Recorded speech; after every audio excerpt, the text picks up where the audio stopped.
You have continued to, obviously, your foundation. You just do so much good work.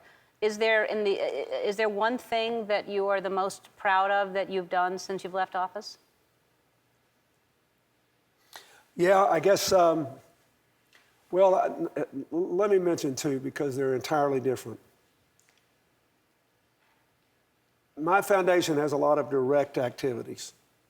Like we work on helping the world to deal with AIDS, TB, malaria, stopping the transmission of the HIV virus from mothers to children, and building healthcare systems in poor countries. And we work on helping farmers improve their incomes in really poor places in Latin America and Africa. But it all started with the AIDS work.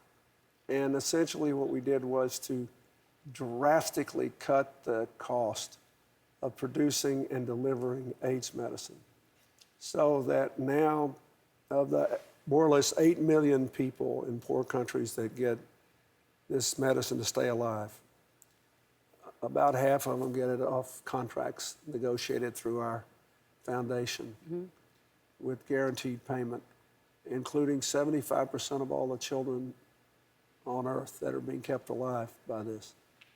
So that's 4 million people. So I'm very proud of that. And I'm proud of it for another reason, because in doing that, we learned how to lower the cost of all the seed and fertilizer we give to farmers to increase their income. We learned how to negotiate in this alliance that's for a healthier generation we have to try to turn the tide on childhood obesity and diabetes among our young people. We negotiated with the major soft drink manufacturers in this country, completely voluntary, no tax, no rules, no nothing, an agreement to cut the caloric total of drinks being served to our kids in school by 88%. Fantastic. In 4 years. 88%. Fantastic. And they did it voluntarily. So I'm proud of that. Now, completely independent of that, I have to mention, I started this Clinton Global Initiative because it's not about me and my foundation. I believe that we live in a world where what really works are cooperative efforts, like you just showed that school in Vegas, right? What works in politics? When we fight like the devil and call each other names, back everybody off in their corner, and see who still cares enough to go vote. Conflict. But what works in real life? Creative networks of cooperation. That's why, so I organize this global initiative at the opening of the UN every year to bring in world leaders, business people, philanthropists, non-governmental organizations, and we pay people to come in from all over the world, from really low-income countries, and we discuss all these problems. We say, okay, now if you want to come back next year, you have to make a commitment and keep it in one of these areas. I thought it was a fool's errand. Who's going to pay to come to New York while the UN's there? You can't go 3 blocks in less than an hour. And whoever heard of going to a conference where you got to agree to do something to come back?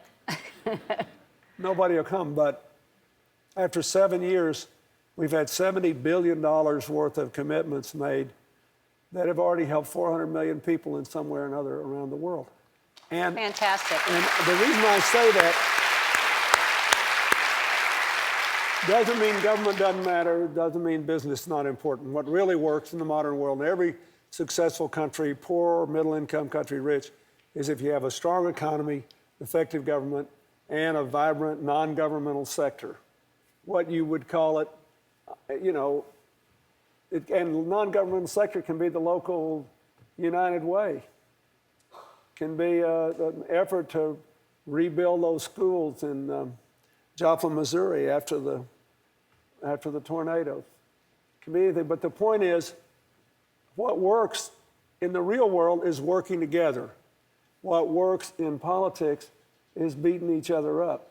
Somehow we've got to get what works in the real world a little closer to what works in politics a little closer together. Yes. All right, we'll take a break. Back with President Bill Clinton.